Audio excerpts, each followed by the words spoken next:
Welcome to Engineering Funda family.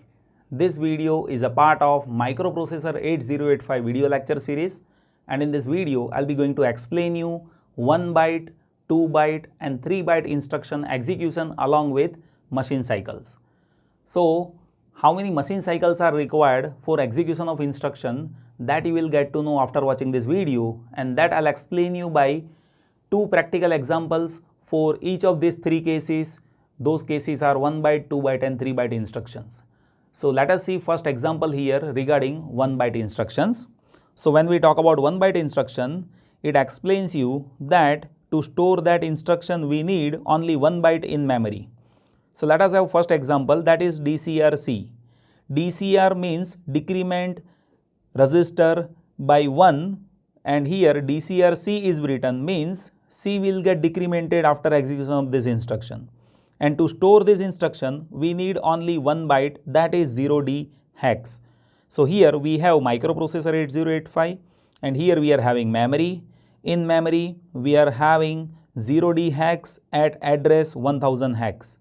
If program counter is having 1000 hex address, then we can execute this instruction, and once we start to execute this instruction, this 0D hex that will get fetched inside 8085.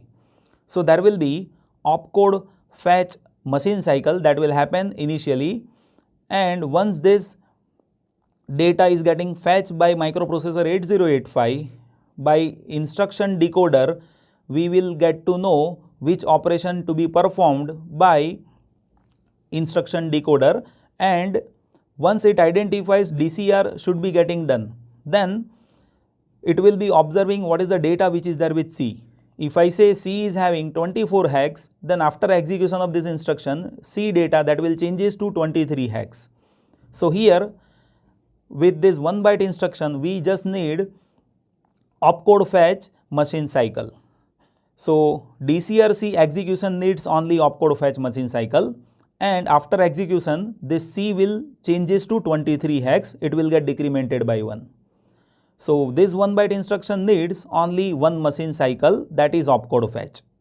Hitesh sir, can I ask you one question? Yes John, definitely you can ask question. So here execution of instruction for 1 byte instruction needs only one machine cycle, that is opcode fetch machine cycle. So is it the case which is there with all the 1 byte instruction which needs only opcode fetch? See John, practically it is not like by having 1 byte instruction we just need only one machine cycle. Instruction should be observed here when we execute any instruction. So different instructions are having different operation, and different operations have different number of machine cycles. So for that there are some instructions that you need to see in Microprocessor 8085, in which you will be observing it is of 1 byte only, but it needs more than one machine cycle. So as per the request of John, let me explain you one more example regarding 1 byte instruction that will gives you more resolution. So here next example, that is MOV H, M. So it is of 1 byte only, its opcode is 66 hex. So it needs only 1 byte to store that in memory. Here we have 8085 microprocessor, and here in memory you see I am storing this instruction at 1000 hex and data is 66 hex, means I have stored this instruction. Now what is the operation which is there with this instruction? So see, here we are dealing with to copy the data of this memory into H. Now what is M? M is address indicated by HL pair. So as if program counter is indicating 1000 hex, what will happen? It will be fetching this data first. So opcode fetch will happen first. Once opcode fetch is happening, microprocessor will be jumping to the address which is located by M, and M is indicated by HL pair. So if I say HL is 1003, means at this address whatever data is there, that we are dealing with to load it into H. So if I say at 1003 hex memory location 23 hex is there, then this 23 hex that will get copied into H after execution of this instruction. So my dear students, if you observe how many operations are happening? Then see, first operation, that is opcode fetch, and second operation, that is memory read, means we are copying this 23 hex into H. So here two machine cycles are required. One is opcode fetch and second is memory read. And after execution of this instruction, now 23 hex, that will be the content which will be there with H. So move H comma M, that needs opcode fetch and one memory read machine cycle. And for this particular case, answer of H, that will be 23 hex. Now my dear students, I will be going to explain you 2 byte instructions. So 2 byte instructions means what? In memory we need 2 bytes to store given instruction. So let us see first example. So here I am taking example of MVI C comma data. Here data is 55 hex. Now MVI C, that instruction is having opcode, that is 0E hex, and this 55, that is operand. Now here when you want to store this instruction, you need 2 bytes. One is opcode and second is this operand. So as if you see that in memory, then you see here in memory MVI C, that is having opcode, that is 0E hex over here at 1000 hex, and at 1001 hex this operand which is 55 hex, that I am storing it over here. And after execution of MVI C, 55 hex, what will happen? This 55 will get loaded into C. So how it will be happening, you just see. Initially program counter is indicating first address, that is 1000 hex. Once it perform opcode fetch over here, means 0E hex, that is opcode. So opcode fetch will happen first with 8085. Once it performs that, it will get to know that with next address whatever data is there, that we need to copy into register C. So next operation, that will be copying of this data into C. So if I say value of C is 24 hex, so after the execution of this instruction, C will get modified to 55 hex. So how many operations are happening here? First is opcode fetch, which is there with 0E hex data, and second is memory read of 55 hex. Read means we are taking this data into register C. So here with this 2 byte instruction, we are executing opcode fetch machine cycle and memory read machine cycle. And after execution of this instruction, with this particular case, value of C will get modified to 55 hex. Let us have one more example here. So I am taking ADI 55 hex instruction over here, where ADI, that is my mnemonics, and that is having opcode C6 hex, and 55 hex, that is my operand. So as if I want to store this instruction in memory, then you see here I am having 8085 and here I am having memory. So I need to have opcode as well as this operand. So at 1000 hex I will be storing opcode, and next address will be having operand, that is 55 hex. Now if program counter is indicating first address, that is 1000 hex, then first of all 8085 will fetch this data. So opcode fetch machine cycle will get executed.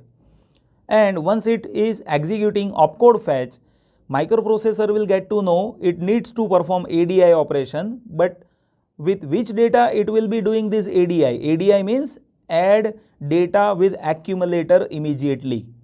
So here that data that needs to get read by this 8085. So in second machine cycle, microprocessor will read this 55 hex. So if I say initial data of accumulator is 11 hex, and after second machine cycle, that is memory read, it will be reading this data and then it will get added with accumulator and answer will get stored into accumulator. So after execution of this ADI 55 hex, accumulator data will get modified to 55 plus 11 means 66 hex. So how many operations are getting performed here? First is opcode fetch, which is happening with C6, and second is memory read, that is of 55 hex. So two operations are happening, two machine cycles are getting executed. One is opcode fetch and second is memory read. And after performing this instruction, you will be having accumulator that will be 66 hex, that is addition of 11 plus 55. Now my dear students, let us see 3 byte instruction in which we need to have 3 bytes to store given instruction.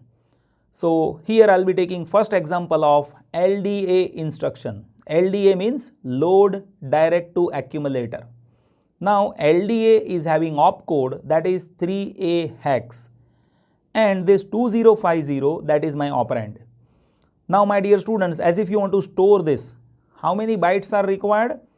Opcode that we need to store as well as this address that we need to store.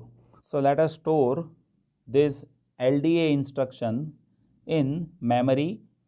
So here we have microprocessor 8085 and in memory we have this instruction which we are storing over here. You see opcode that is 3A that we are dealing with to store at first address, and with next address we are having lower byte of address, and with next address we are having upper byte of address. And to execute this instruction, program counter should be 1000 hex, that is this address. And once you start to execute this instruction, microprocessor will perform opcode fetch over here with this 3A hex. So first operation that will be opcode fetch, where microprocessor will take this data inside 8085. After that, microprocessor will perform memory read operation with this address location and with this address location. So 2 times memory read operation will happen here, and after opcode fetch and 2 times memory read operation, microprocessor will have an idea that it needs to perform LDA instruction and address is 2050 as per we are reading it inside microprocessor. So we are dealing with to load accumulator content here. So if I say accumulator content is 24 hex, so we are dealing with to load accumulator directly with this address 2050 hex. So here you see what will happen. We are having 2050 address that is having this data. Now initially 24 hex data is there with accumulator, right? But once you execute this instruction, 2050 hex that is having whatever data that we will be loading inside accumulator. So after execution of this instruction, accumulator content will changes to 55 hex, right? So how many operations are happening with this instruction? First is opcode fetch, then memory read with this, then again memory read, then again memory read, and this data that we will be storing inside accumulator with memory read. So total 1 opcode fetch and 3 memory read operation is getting performed, and with this particular case accumulator content will get modified by this data which was there with 2050 hex. So accumulator will be 55 hex after execution of this instruction. Now my dear students, I'll explain you one more 3 byte instruction, that is LHLD 2050 hex. Here LHLD instruction that is to load HL pair directly from this memory location, and it is having opcode of 2A hex. So this is 3 byte instruction. LHLD opcode is 2A and this operand is address which is of 2 bytes. So to store this address and opcode we need total 3 bytes. So let us see how it is stored inside of memory. So here we have 8085 microprocessor, and here with memory with 1000 hex I am storing opcode. After that with next address we should be storing lower byte, and with next address we should be storing upper byte. So now we have stored this inside memory. Now to execute this we need to have program counter that is equals to 1000 hex. Now once microprocessor starts to execute this, first operation that will be opcode fetch, that is 2A hex. So this 2A hex that will get fetch inside, that is opcode fetch operation. After that microprocessor will read this address which is lower byte of address, and after that again microprocessor will read second address byte, that is upper address byte. So here total 3 operations are happening. One is opcode fetch, then 2 memory read. So now microprocessor will have this address that is 2050 hex, and now what will happen? Microprocessor will jump its control to 2050 hex memory location. So here you see 2050 hex, that is what the memory location that is having 55 hex, and 2051 hex that is having 66 hex data, right? Now if I say HL is having 1122 hex data initially, but as if you execute this instruction, this 2050 hex that will get loaded inside L, and this 66 hex that is there with 2051 hex address that will get loaded into H. So here you see how many operations are happening. First is opcode fetch, then memory read, again memory read. So total 4 memory read operations are happening, and 1 opcode fetch operation is happening, and after that this HL pair that will get modified by 6655 hex. So here we are loading HL directly from this memory location, and now it needs to have opcode fetch and 4 memory read machine cycles, and answer of HL that will be 6655 after execution of this instruction. Right. So my dear students, I think now it is crystal clear to you how microprocessor executes machine cycle, right? Now from next video onwards, I'll be explaining you how timing diagram is there with machine cycle, so that will gives you clear idea about how microprocessor is exactly executing everything with respect to timing, and even you will get to know how internally things are happening within microprocessor. I hope it is clear to you. Thank you so much for watching this video.